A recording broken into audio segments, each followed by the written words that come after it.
Dungeons are arguably one of the biggest components that makes a Zelda game a Zelda game. Over the years, there have been many great dungeons, and many bad ones. Today I'm going over my top 10 dungeons in The Legend of Zelda Ocarina of Time. There are exactly 12 dungeons in Ocarina of Time, including the mini-dungeons and Ganon's castle. Let's get something straight before I begin. Ocarina of Time is one of the greatest games ever created, and none of these dungeons are inherently bad. However, there are some that are better than others. I'll be taking lots of points into account, like the atmosphere, dungeon items, and bosses. Let's begin. Following the discovery of a letter in a bottle from Princess Gerudo, Link shows it to King Zora, who then discovers that Gerudo has been eaten by Lord Jabu-Jabu. King Zora lets you into Zora's fountain to retrieve her. At first, there's not a clear way to enter Jabu-Jabu. His mouth is closed and there are no other points of entry. Catching a fish in a bottle and dropping it right in front of Jabu-Jabu will result in him opening his mouth and sucking it in, along with Link. Inside Jabu-Jabu's belly is a third dungeon you'll encounter in Ocarina of Time. The inside of Jabu-Jabu is, well, the inside of Jabu-Jabu. It's grotesque and you can clearly see that he's ill. Walking a bit more through the dungeon, you'll run into Princess Gerudo, who demands to be carried all the way back to Zora's domain. Having essentially no other choice, Link complies. This is one of the main complaints I have about this dungeon. For a good chunk of it, you're required to carry Princess Gerudo around on your head. This doesn't sound too bad, but sometimes she tends to despawn, and you need to go back to the original room you found her in. I always got confused and lost in Jabu-Jabu as a kid, so it's partly why I complain about it so much. It's very easy to get twisted around and lost because everything looks the same. The dungeon item for Jabu-Jabu is the boomerang. It's a pretty useful item for Child Link, serving as both a weapon and a means of retrieval for collectibles like gold Skulltula tokens. The main gimmick of this dungeon is that Jabu-Jabu is infected by some sort of parasite. You need to use the boomerang to cut parts of the parasite down to progress through the rest of the dungeon. Halfway through, you'll encounter the Zora Sapphire, one of the 3 spiritual stones you need to retrieve in the first act of the game. Princess Gerudo goes to grab it, but as soon as she steps on the platform, it lifts up, and when it comes back down, a giant Octorok appears. I always had a bit of trouble fighting this mini-boss, but I found it easy to stun it with the boomerang and stun it immediately after it starts moving again. Sometimes when doing this, it will face the other side so you can attack its weak spot. After defeating it, you go through the rest of the dungeon without Gerudo, and finally get to the boss, Baronade. Baronade is an electric anemone-like monster that has infected Jabu-Jabu. It has many of the electric jellyfish you've seen throughout the dungeon. You just need to use the boomerang to stun it and then go in for the core when it's exposed. Do this a couple times and you'll have defeated the parasite and obtained the Zora Sapphire. Along with this, somehow, you've agreed to marry Princess Gerudo. Overall, this dungeon is pretty mediocre in my opinion. It's always the one I dread doing the most because I think it's more of a chore than anything. That and the fact that those stupid jellyfish can be way too good at hitting you when you least expect it. The boomerang is also pretty cool, but unfortunately this is one of the items that only Child Link can use, and it's really only heavily used in this one dungeon and a few times in the overworld to retrieve gold Skulltula tokens. The Gorons are starving. They need food or else they're all going to die. After leaving the forest, Link ventures to Goron City to try and retrieve the Goron's ruby. Instead, he is met with the Gorons in a state of panic as they're unable to get into Dodongo's cavern, the source of their food.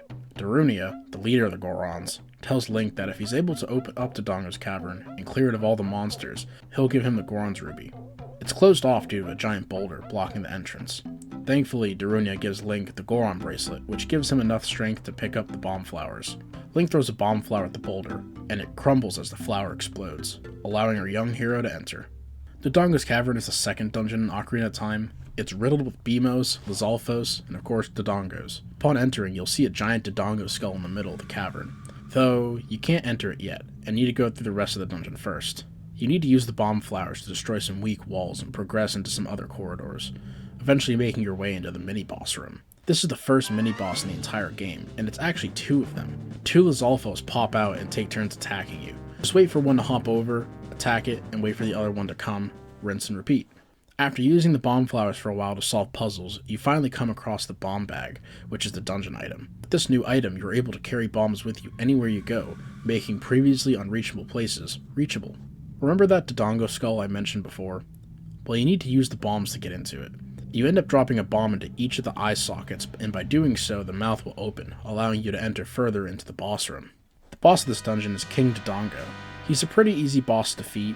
He rolls around the room and eventually hits one of the walls and tries to breathe in to blow fire at you. Once he sucks up the air, that's your time to throw bombs at him. He'll suck the bombs in and they'll blow up inside him, stunning him. Once he's stunned, this is your chance to get as many hits in as possible. Eventually though, he succumbs to these attacks and our hero leaves victorious. Now that the Gorons are able to have food again, Darunia honors his promise and gives Link the Goron's Ruby, as well as naming him as his sworn brother. This is actually quite a fun dungeon early on, and it has some great early game puzzles. One of them requires you to place a bomb flower at the base of a raised staircase, and once it blows up, the rest of the bombs around it blow up in a domino effect. The staircase lowers, and as a result, you can then climb it. The mini-boss fight is fresh, and it poses quite a threat having two enemies to deal with at once. The only downside I can really give it is fire damage. You see, if you go into this dungeon with the Deku shield, be prepared to buy a new one. Any fire damage, including those godforsaken fire keys, will result in your shield being burnt to a crisp. It literally gets destroyed and you need to buy a new one. The bomb bag is one of the best items in the game, and it's used for other puzzles besides just this dungeon. And it can be upgraded to carry up to 50 bombs at a time. Starting your adventure, we first meet the Guardian of the Forest, the Great Deku Tree. He explains to Link that the wicked man from the desert has put a curse on him and that Link must go in to relinquish it before it's too late. This is the first dungeon in the entire game, and it has some pretty big responsibilities. First of all, this is the first 3D dungeon in the entire Zelda franchise. This dungeon needs to set a rough framework for how all the other dungeons will operate. As soon as you enter, there's a small room with just a few enemies. After clearing them out, you can either use a ladder or vines to progress. This introduces the new player to verticality and how it will make up a big part in later dungeons. The dungeon item is the slingshot, which allows you to hit projectiles from a distance. Using this new item, you're able to kill some enemies that were blocking you from going even higher up into the tree. Once you're at the top, there's nowhere else to go but down. There's a web blocking a hole into the basement of the dungeon. If you just jump off from the highest point though, you're able to break it and fall into the new area. In the bottom area, you're introduced to concepts such as fire mechanics, eye switches, water and diving mechanics, as well as block pushing. It sounds basic, but the dungeon really does a great job at introducing the new player to how the 3D world and puzzles operate. You eventually encounter Goma, the boss of this dungeon, an arachnid parasite that was killing the Great Deku Tree from the inside. It's a pretty simple, shoot me in the eye, boss, but it serves its purpose just fine. The Great Deku Tree is a near perfect first dungeon. Remember, this is the first time a Zelda dungeon was in the third dimension, and it had a lot of responsibilities as such. Thankfully, it did a great job and really teaches the new player everything they need to know to progress further in the game. The bottom of the well is an optional mini-dungeon located, well, at the bottom of the well of Kakariko Village. The dungeon is designed to obtain an item that helps with a future dungeon. To access it, you need to obtain the Song of Storms from Gerudo by talking to him as an adult. He claims that some kid with an ocarina played this song and messed up the windmill. This whole thing is super confusing, and it even created what's known as a bootstrap paradox, as there's no true origin to the song because of how Link learns of it. Anyways, after learning the song, you go back in time to the child era and play the song inside the windmill. It goes haywire and causes all the water in the well to go away. Now that it's gone, you're free to go inside and explore. Upon entering, there's just a wall. However, it's just an illusion, and you can walk right through it. See, before actually going into the bottom of the well, you can talk to an old man in Kakariko Village. He'll explain to Link that there was once a man that possessed an eye that was like no other, one that could see the truth. In his words, a long time ago, there was a man in this very village who had an eye they said could see the truth. Now usually you need to train your mind's eye most strenuously to actually see the truth, but this fella, no. They say he had a different way of doing things. His house stood where the well is now. You later walk into a room with nothing but pale white arms sticking out of the ground. There's no way out of the room, so you must explore to see if there is a way out. However, get too close to one of the hands, and one of the hands grabs you as you helplessly watch the body of Dead Hand burrow out from the ground. If he gets too close to you, he'll take a bite out of you, but it's possible to get away from the hand and strike him. Once defeated, you obtain the Lens of Truth. This is a crucial item for both this dungeon and the Shadow Temple later in the game. Remember how I said this dungeon is optional? Well, you could theoretically not even go into the bottom of the well and go into the Shadow Temple without this key item, though I wouldn't recommend it unless you're a veteran player. Now that you have it though, it makes the rest of the mini-dungeon pretty easy. There's not a whole lot to do here other than some minor collectibles. The main point of this dungeon is to make the player familiar with the invisibility gimmick of the Shadow Temple later on. However, it's ranked so high on this list because the atmosphere is unmatched. I always remember being scared of going in here when I was a kid, and even now I hate going in here when I have all the lights out in my room. It's a fun little change of pace before going into the Shadow Temple. Dead Hand is a great boss to fight, and as a side note, I have no idea how this game got an E rating, considering how scary Dead Hand must have been to kids in the late 90s. There's perhaps no dungeon in the history of Zelda more divisive than the Water Temple in Ocarina of Time. There are entire videos and online threads of people complaining about the Water Temple and how it's the worst thing in the Zelda franchise. For the most part, they're not wrong. It's an insanely confusing dungeon that can leave you scratching your head on what to do next, and the mechanic of using the iron boots to sink underwater sounds easy enough, until you need to actually do it. On the original N64 version of the game, you need to pause the game and equip the iron boots. Every single time you want to put them on or take them off. Over time, it makes the dungeon drag on for far longer than it needs to. Another thing people hated was the water level system. There are 3 different areas in the dungeon that you can change the water level, though they're not explicitly stating what level they'll bring the water to, confusing many players, including myself. Thankfully, the 3DS version of the game pretty much gets rid of both of these issues and makes the Water Temple a lot more fun to explore. Firstly, the iron boots are now a main item that you can bind to an item button like any other item. No need to pause the game anytime you want to equip them. Secondly, all the water level areas in the dungeon are now labeled to show how it'll affect the water level, significantly reducing the confusion for new and old players alike. With these small changes, it actually makes the Water Temple pretty fun to go through. Dark Link is the mini-boss of the Water Temple, and he's perhaps the best mini-boss in the entire game. As you first enter this room, there's nothing but a small island with a tree on it. However, if you pass the tree, there's nothing there. You turn around to see a dark figure standing by the tree. As you get closer, you can ask Navi about this figure, and she says, "Conquer yourself." This is a difficult battle, as he mirrors exactly what Link does. Sometimes he can even jump on top of his sword to dodge his attacks. His health is the exact same as Link's when he enters the fight, so if you get lots of heart containers, he's going to be difficult to defeat. He's not impossible to defeat though, and the more he's damaged, the darker he gets until he's ultimately defeated. You then obtain the long shot, which is essentially the hook shot on steroids. It can reach much farther locations than the base hook shot could, which comes in handy for progressing through the rest of the dungeon and for getting some collectibles throughout the overworld. A fun fact about Dark Link is that you can see your shadow disappear after passing the small island. I always thought this was cool, but also a bit creepy. Using the long shot, Link is able to gain access to the boss room. The boss room looks like a normal pool, but Navi warns Link that this doesn't look like ordinary water. Rising out of the water is Morpha, an amoeba-like creature with a central nucleus. It can grab Link and strangle him. You need to use a hook shot to grab the nucleus out and strike it with your sword. Defeating Morpha results in the water of Lake Hylia returning. In the N64 version, the Water Temple is fairly annoying, and I don't particularly look forward to it. However, the 3DS version practically fixes all the issues with it, and I believe is the definitive way to experience it. The long shot is a bit cheap since it's just a hook shot with more range, but it feels like you get it a little too quickly after getting the hook shot. The Morpha boss battle is my least favorite out of all the adult dungeons, but Dark Link makes up for it in so many ways. Such an awesome battle.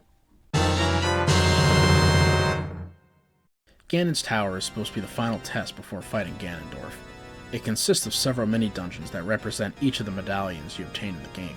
There are a couple of inconsistencies with this, especially with the water and forest sections of it. The water section is mainly just an extension of the ice cavern, a mini-dungeon I'll get into later, and the forest section is highly reliant on the uses of wind. The forest temple was originally going to be the wind temple early in development, and it looks like they used some of those design concepts and mechanics for this part of Ganon's Tower. The dungeon item you get are the golden gauntlets, the final strength upgrade in the game. Since the game is pretty much over at this point, there isn't much that they're useful for. However, you can use them outside of Ganon's castle to find the final Great Fairy and receive double defense, a great upgrade to have before taking on the final boss. Overall, I think it's a great final dungeon and send-off to this game. It feels like a great reward to go through puzzles from each of the dungeons briefly before going on to fight Ganondorf. Speaking of, the fight against Ganondorf is spectacular. The build-up to it is sheer perfection. You scale the castle going higher and higher, and Ganondorf's organ gets louder and louder until you enter his sanctum. He confronts our hero and displays the sheer power he wields by having the Triforce of Power. The whole spectacle of the fight is legendary. The final stage, fighting Ganon, is even more epic. This is the final hour, and our hero is fighting off the beast while lightning cracks the sky as if the gods are looking down on you right now, spectating this battle of good and evil, light and dark. Link defeats Ganon, and with the help of the 7 sages, seals him away into the void of the evil realm. Upon returning to Goron City as an adult, it's apparent that there are no Gorons around, except one. Using a bomb, you can stop a rolling Goron, who then reveals himself as being named Link. He's Darunia's son, which he named after our titular hero. He explains that Ganondorf took all the Gorons to the Fire Temple inside of Death Mountain to feed to the evil dragon within. Offering to help, the Goron gives Link a fire-resistant tunic that can be used for withstanding the extremely high temperature of Death Mountain. Once entering the Fire Temple, you actually run into Darunia, who is about to go into the boss chamber to fight the evil dragon. He tells you that you need to free all the Gorons from their imprisonment while he attempts to slay the dragon. The entire dungeon consists of you going around and freeing the Gorons. The dungeon has a very vertical-oriented design. You keep going up and up until you drop back down to where the boss is. The mini-boss of the Fire Temple is the Flare Dancer. It's a little similar to Morpha in the sense that you need to use the hookshot to latch its core out so you can attack it. It's a pretty straightforward fight, but it's pretty fun and you get to fight him twice in the dungeon. The reward for defeating him is the Megaton Hammer, the item of this dungeon. It's a lot of fun to use, and its main use is for hitting rusty switches and moving specific blocks out of the way. It's also the weapon you use to defeat the boss. The boss of the Fire Temple is Volvagia. Unfortunately, when you enter the boss chamber, Darunia is not there, meaning he likely fell to the powerful dragon. Volvagia's boss battle plays like whack-a-mole. Wait for her to poke her head out and slam it with the Megaton Hammer. As the fight progresses, rocks will start falling from the sky. This alone has caused me so many deaths in the past, I can't even begin to explain how frustrating it can be. The Fire Temple was always a fun challenge to me, because if you made one wrong move, you'd fall down to the main room, and you'd have to make your way back up to where you were before. There's also a bit of controversy regarding it. You see, when the game originally released, they used a soundtrack for it that included an Islamic chant. It was only present for the 1.0 and 1.1 releases of the game. Subsequent releases, including the 3DS remake, had it removed and replaced to avoid religious controversy. Remember earlier when I mentioned that you needed to get an item from the bottom of the well to complete a dungeon later on? Here it is, the Shadow Temple. It's located in the back of the graveyard of Kakariko Village. After completing the Water Temple, if you head back to Kakariko Village, you'll find it ravished. Houses are on fire and the village is in dismay. You approach Sheik, who is standing by the well. Approaching him, he tells you to stand back. Sheik begins getting thrown side to side as a shadow comes out of the well and attacks Link, knocking him out. You wake up to Sheik and he teaches you the Nocturne of Shadow to teleport to the Shadow Temple. To gain access to the dungeon, you first need to cast Din's Fire and light up a bunch of torches to get the door to open. I always thought this was really cool growing up. The Shadow Temple has a similar vibe to the bottom of the well in the sense that it's dark, gloomy, and creepy, with tons of invisible passageways throughout. Pretty early on in the dungeon, you encounter Dead Hand again. Same concept, but this time when you beat him, you get the hover boots. The hover boots allow Link to hover for a certain amount of time before falling down after moving off a ledge. Using this new item, you're able to hover across the chasm into the dungeon proper. As you'd expect, the dungeon is filled with invisible platforms, invisible enemies, walls that aren't actually there, and lots of guillotines. It also makes excellent use of the iron boots by making you wear them to avoid being blown back by turbines. You then later need to use the hover boots to extend the distance you get blown away by the turbines. Near the end, there's a couple of really cool things to do. The first is the ferry. On the way to the final area of the dungeon, you need to ride a ferry, and along the way, Stalfos ambush you, and you need to kill them. At the end of the ferry's ride, it literally sinks, and you need to jump off before you go down with the ship. There's also a smaller room with 2 walls with spikes closing in on you. This has never happened before, so it's hard to know what to do. The answer? Din's Fire. The walls are made of wood, so using Din's Fire simply burns down the walls. The boss of the Shadow Temple is Bongo Bongo. Bongo Bongo is actually the shadow that attacked Sheik in Kakariko Village.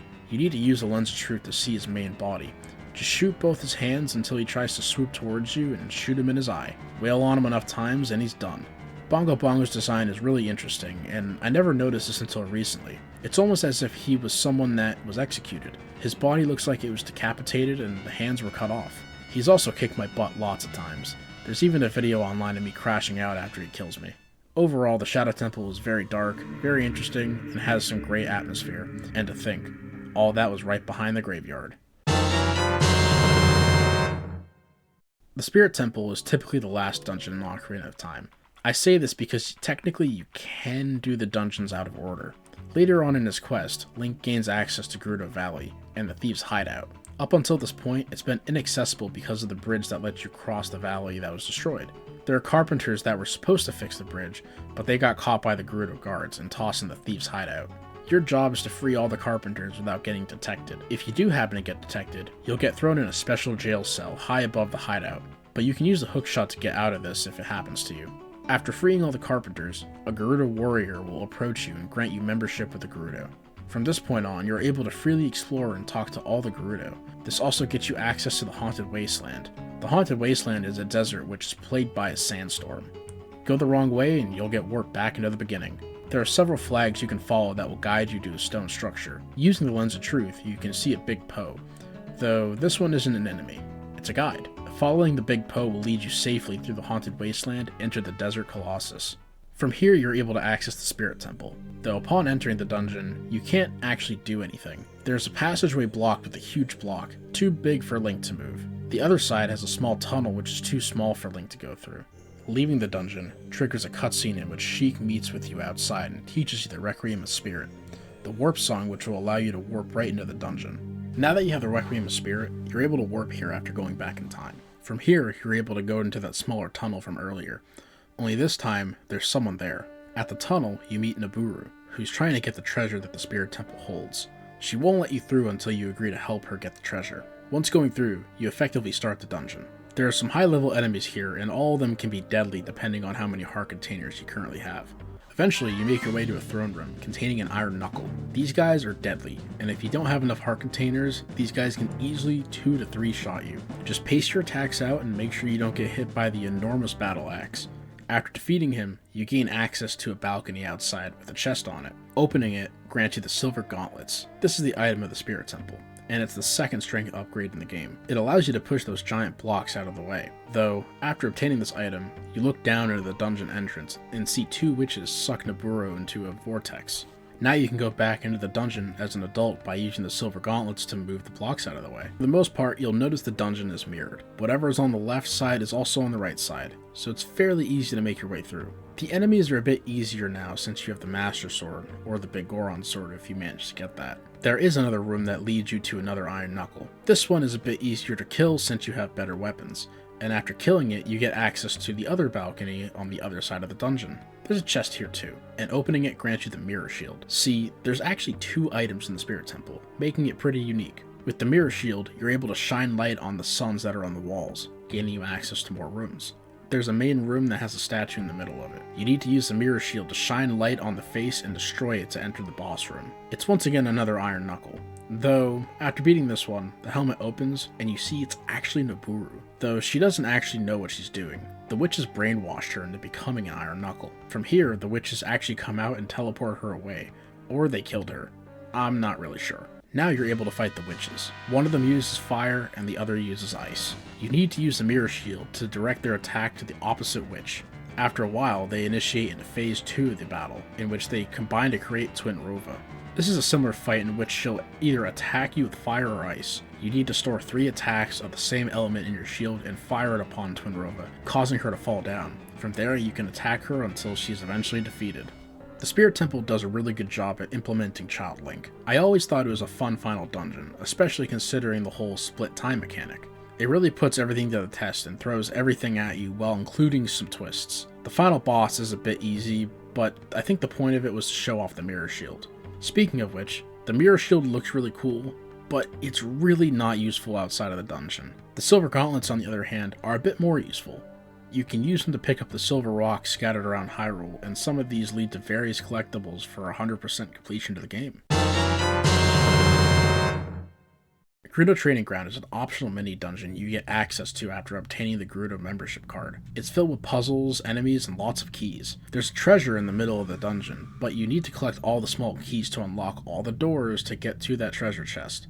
It's quite the fun challenge, but what makes it so lackluster is the treasure itself, the ice arrows. The ice arrows are one of the 3 elemental bow upgrades, except they're virtually useless. You can use them against Bongo Bongo to freeze his hands, but most players don't even know this, and have completed the Shadow Temple by this point of the game. The Ice Cavern is a required mini-dungeon after completing the Fire Temple. The point of it is to get the Iron Boots as well as get Blue Fire, a flame you can put in your bottle to melt red ice. You're supposed to use this to thaw out King Zora and obtain the Zora's Tunic to progress to the Water Temple. The main issue I have with this mini-dungeon is that it feels a bit redundant. Getting the Iron Boots doesn't make much sense here. Wouldn't it make more sense to get, I don't know, the Ice Arrows in the Ice Cavern? While not officially confirmed, it's widely believed in the fandom that the Ice Arrows and Iron Boots were swapped during development. The Forest Temple is the first dungeon you experience after taking the Master Sword and becoming an adult. Immediately, it looks like you're in a rundown castle that's been abandoned for centuries. Without any competition, the best dungeon theme in the entire game is the Forest Temple. Just listen to this.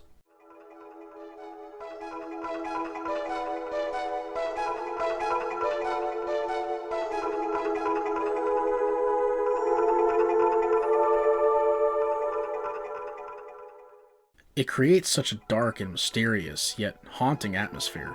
Upon entering the main room, 4 Poe sisters spread out and lock the main elevator down so you can't use it. Going through the dungeon, there are lots of Deku Babas, Stalfos, and Wolfos. There are even some Wall Masters and Floor Masters, which is the first time you'll actually encounter these enemies. The Wall Masters are insanely scary and annoying. If they attack you, you'll get sent back to the start of the dungeon. The item in the Forest Temple is the Fairy Bow. The Fairy Bow is super useful in fighting essentially all enemies, and it helps a lot when solving certain puzzles. Since adult Link can't use the slingshot, the bow is what you use instead. The dungeon consists of going around and finding all the Poes to get the elevator to work again. The first 2, Joelle and Beth, can be found by shooting paintings depicting their image. The third, Amy, can be found by completing a block puzzle. The fourth and final one, Meg, can be found after defeating the other 3 in the main room, weeping because you killed her sisters. Meg's fight is a little different. She clones herself and circles around you. You need to shoot the real one to defeat her. You can differentiate which one is which by looking out for the one that spins. This is the real one, and after shooting her with your bow enough times, she'll also fall, allowing you access to the elevator. Through the elevator is the boss room. At first, it's just an arena with paintings. However, after turning around, gates close, and standing behind you is Ganondorf. However, he quickly reveals himself not to actually be Ganondorf. Instead, it's actually Phantom Ganon. Phantom Ganon is a spectral servant of Ganondorf that takes his own appearance. He'll fly into one of the several paintings and later come out of one of them. You need to shoot the right one when he comes out of it. After doing this for a bit, the battle turns into a game of dead man's volley. Eventually though, you wail on him enough and he falls to your blade. Ganondorf, disappointed in his phantom, banishes him to the void between dimensions. The Forest Temple is amazing. The theme and overall atmosphere always make it an experience I look forward to in replaying the game. Having to kill the 4 Poe sisters seems like a normal task, but looking into it further, it's a bit sad if you think about it. They've been sitting here dormant for presumably centuries until some hero comes along and literally murders all of them. Phantom Ganon was a great first introduction to adult Link's combat. It gives a sneak peek into what the final battle against Ganondorf is like later in the game. Thanks so much for listening to my top 10 dungeons in Ocarina of Time. I really appreciate you watching. Let me know in the comments what your favorite dungeons are. I'd love to hear your picks. Don't forget to like and subscribe. Thank you.